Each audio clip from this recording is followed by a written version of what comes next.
안녕하세요. 뉴스반장입니다. 더브리핑 고일석 기자는 시민언론 민들레를 통해 지난 6일 열렸던 12구 이태원 국정조사 2차 청문회에서의 이상민 행안부 장관의 발언을 꼼꼼히 분석하며 이 장관이 결국 행안부가 재난관리의 주관 부서임을 시인했고 이는 명백한 탄핵의 근거가 됐다고 밝혔습니다. 이게 사실이라면 이상민 장관의 탄핵이 가능해졌다는 건데요. 시종일관 그렇게 모든 책임을 회피하고 오로지 자리 지키기에 연연하고 있던 이 장관에게 최소한의 책임을 물을 수 있는 길이 열린 겁니다. 시민언론 민들레를 통해 보도한 고일석 기자의 기사를 인용해 말씀드리면 이렇습니다. 6일 열린 이태원 참사 국정조사 2차 청문회에서 하루 종일 행안부는 책임이 없다는 입장을 고수하던 이상민 행안부 장관이 청문회 막바지로 접어든 밤 9시 45분 기본소득당 용해인 의원과 민주당 조응천 의원의 협공에 무너졌는데요. 이날 오전 10시 2차 청문회가 시작된 지 만 12시간에 접어든 시각 용해인 기본소득당 의원의 3차 질의가 시작됐습니다. 그동안 주로 서울시와 용산구청을 대상으로 했던 용해인 의원의 질의는 3차 질의에서 이상민 행안부 장관을 향했는데요.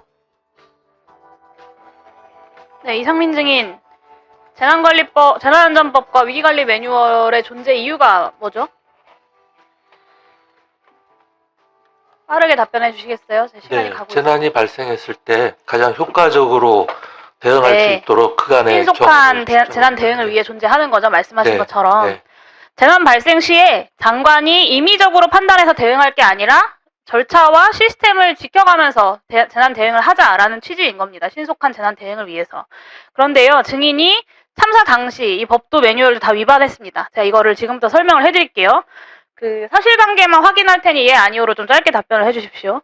이태원 참사 최초로 인지했다던 23시 20분에 재난관리 주관기간 정하셨습니까? 네, 정하지 않았습니다. 네, 안 하셨습니다. 23일 2차 현장조사에서 박용수 행안부 상황실장은 재난 유형이 없는 재난이라 행안부가 주관기관이라는 판단이 없었다고 증언을 했어요. PPT 보시면요.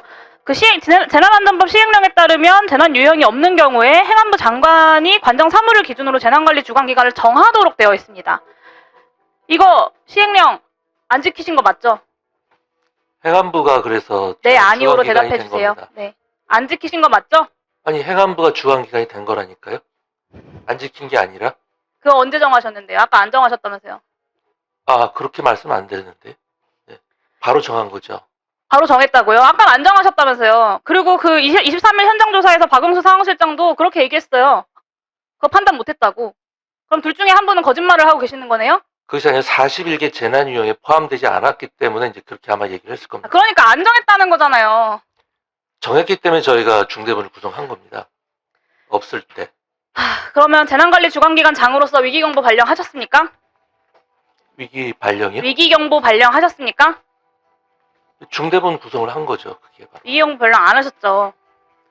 위기관리 매뉴얼의 핵심은 위기경보의 발령이랑 그에 기반한 조치입니다. 위기경보 발령 그 자체로 재난 대응의 수준과 방향을 정하는 점에서 매우 중요한 거예요. 그 이태원 참사는 위기경보 심각 수준의 재난이죠. 누가 봐도 그렇습니다. 위기경보 심각 단계 발령 시에 주관기관이 해야 되는 일 뭔지 알고 계십니까? 여러 가지가 있어서 중대본을 일단 가동을 하고요.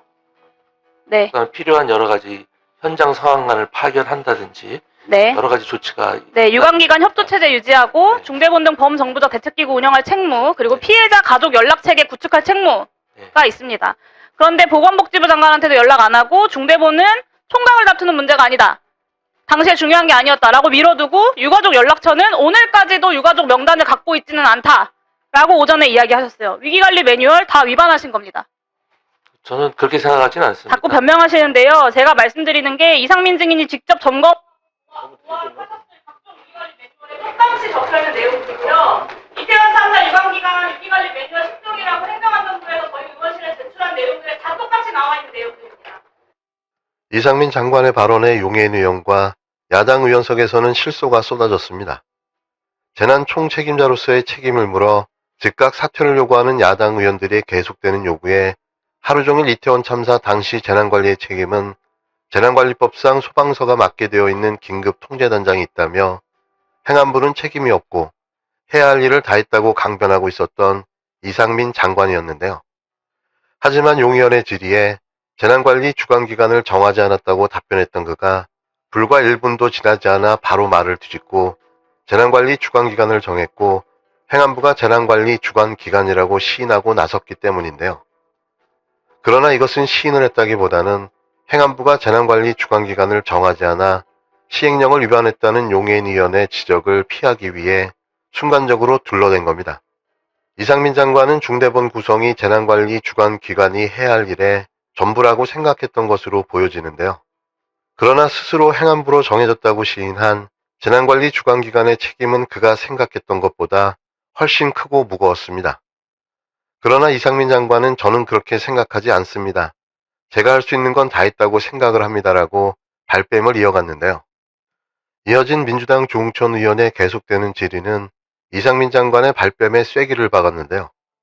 조 의원도 지난 12월 27일 1차 기간 보고 때부터 재난안전법과 시행령 등의 규정에 따라 참사 당시 재난관리 책임이 행안부에 있다고 주장해왔습니다. 하지만 그때마다 이상민 장관의 반복되는 모르쇠와 일관된 부인에 가로막혀 왔는데요. 조응천 의원은 이어 행안부 중수본 구성 및 운영에 관한 규정 등을 제시하며 현장 지휘, 응급조치 등 긴급구조 상황관리와 기관 간의 협조 등 피해를 최소화하기 위해 수행해야 하는 중수본의 임무들을 조목조목 나열했습니다. 그동안 정부와 여당은 빗발치는 112 신고에도 전혀 대응하지 않았던 경찰의 책임에는 크게 이견이 없으면서도 충분히 애견할 수 있었던 참사를 방지 못한 책임을 용산경찰서와 용산구청에 국한시켰는데요. 특히 경찰의 현장 통제 부재로 참사의 피해가 극단적으로 커지게 된 데 대해서는 재난안전관리기본법상 중앙통제단 단장은 소방청장이 된다는 조항을 들어 그 책임을 오로지 소방에 뒤집어 씌우고 있습니다. 역시나 이날 2차 청문회에서도 이상민 장관은 야당의 책임 추궁에 책임을 통감한다면서도 현장 지휘 책임은 소방에 있다고 강변을 반복했는데요. 한 줄로 요약하면 책임을 통감하지만 책임이 없다는 말인 거죠. 참사 당일부터 이상민 장관을 적극 옹호하던 윤석열 대통령도 조선일보와의 신년 인터뷰를 통해 정무적 책임도 책임이 있어야 묻는 것이라며 이상민 책임론에 대한 방어벽을 더 굳건하게 세우고 나섰는데요. 이상민 장관은 조응천 의원의 질의에 여전히 할 일을 다했으며 그 내용을 서면으로 제출하겠다고 둘러댔습니다. 스스로 행안부가 재난안전법 시행령에 따른 재난관리 주관기관이라고 밝힌 이상 기관 간 협조체제의 부재로 이태원 참사의 피해를 키운 책임을 더 이상 회피하기는 어렵게 된 거죠. 국민의 비판과 야당의 공격을 특유의 말바꾸기와 모르쇠로 뱀처럼 빠져나갔던 이상민 장관이 또다시 자기의 말을 뒤집으며 책임을 피해 나가려다 재발에 걸려 넘어진 건데요. 이로써 이상민 장관에 대한 탄핵을 벼르고 있는 민주당으로서는 정부와 여당이 더 이상 부인하기 어려운 확실한 근거를 확보하게 됐습니다. 이제는 제대로 된 절차를 통해 윤석열 대통령의 페르소나이자 최측근인 이상민을 탄핵시킴으로써 이 정부의 무능과 패착에 강력한 응징을 해야 할 것입니다. 예, 이상민 증인. 시간이 부족할 것 같으니까 제가 쭉 일괄해가지고 여쭤볼 테니까 나중에 답변을 좀 해주시기 네, 바랍니다. 하겠습니다. 예, 아까 다른 위원님 질의에 대해서 이건 중대본이 아니고 중통단이 할 일이다 라고 말씀을 해주셨습니다. 그죠? PPT 좀 넣어주세요. 자, 여기 보시면은 중대본이 있고요. 중대본에서 가지를 쳐서 제일 왼쪽에 중통단, 중수본, 그 다음 유관부처 기관이 있습니다. 녹색 실선은 지시할 수 있는 거고 횡적으로 점선은 협조 요청할 수 있는 거죠. 중통단은 밑에 현장 지휘소하고 현장 응급 진료소만 할 수가 있습니다. 아까 재난안전법 52조 1항을 말씀하셨습니다. 다음 재난안전법 52조 이게 뭐냐면 긴급구조예요.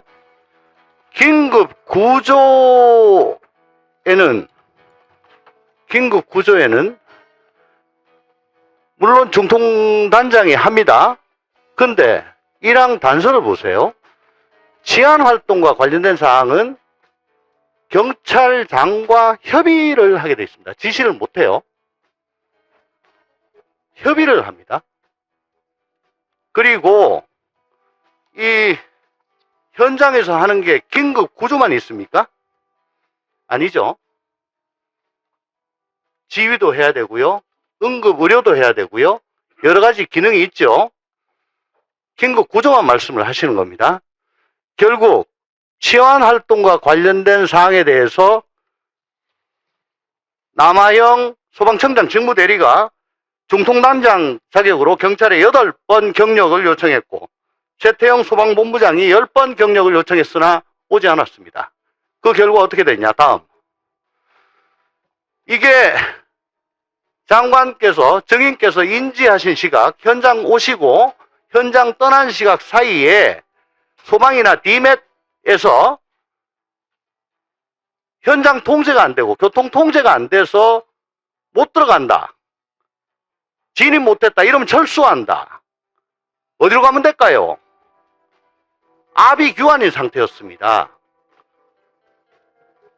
네? 긴급 구조 외에 경력에 대해서 저기 가라, 더 투입해라 라고 지시할 사람이 없었다 이겁니다. 다음. 그래서 그저께 출석한 유해진 증인은 경찰에 도착하지 않았습니다. 사람을 빼놓을 공간도 없을 정도로 붐볐습니다. 너무 외로웠습니다 라고 했습니다. 네. 제가 드리고 싶은 말씀은 긴급 구조만 할 것 같으면 중통단에서 하면 됩니다. 그렇지만 중통단장이 8번, 서울소방방재센터장이 10번을 전화해도 경찰은 오지 않았습니다. 그래서 물어봤습니다. 소방청장 직무대리에게, 또 최태영 센터장에게, 또 최성범 서장에게 당시 소방력으로 경력을 요청했는데 오더냐 안 오더라. 그러면 어떻게 했으면 좋았겠냐? 중대본이 좀 있었으면 어떻겠냐? 훨씬 더 나았을 걸로 생각됩니다. 3명 다 동일하게 대답했습니다. 이미 중앙통제단이 수습할 수 있는 범위를 넘어섰다는 겁니다. 다음. 대통령께서는 행안부 장관을 중심으로 모든 관계부처 및 기관에서는 신속한 구급 및 치료가 이루어질 수 있도록 만전을 기하라. 이거 보시면은 아까 중대본 기억하시죠? 유관기관, 중수본, 중통단을 다 관장을 하라는 겁니다. 이게 중대본이에요. 근데 장관께서는 어떻게 지시를 했냐? 소방청을 중심으로 모든 자원을 활용해라. 중통단으로 환정을 시킨 겁니다. 대통령의 지시를 왜곡한 겁니다. 제가 생각하기엔 그렇습니다. 모든 관계부처와 기관, 행안부 장관 중심으로. 그렇지 않습니까? 다음. 그래서 그날 당시 2시 30분 총리가 본부장으로 되는 중대본이 만들어지기 전까지 이 트리에서 우리 이상민 증인은 어디에 있었냐? 재난안전의 컨트롤 타워이신 이상민 증인은 여기 어디 계셨냐? 저는 없었다고 봅니다. 대한민국의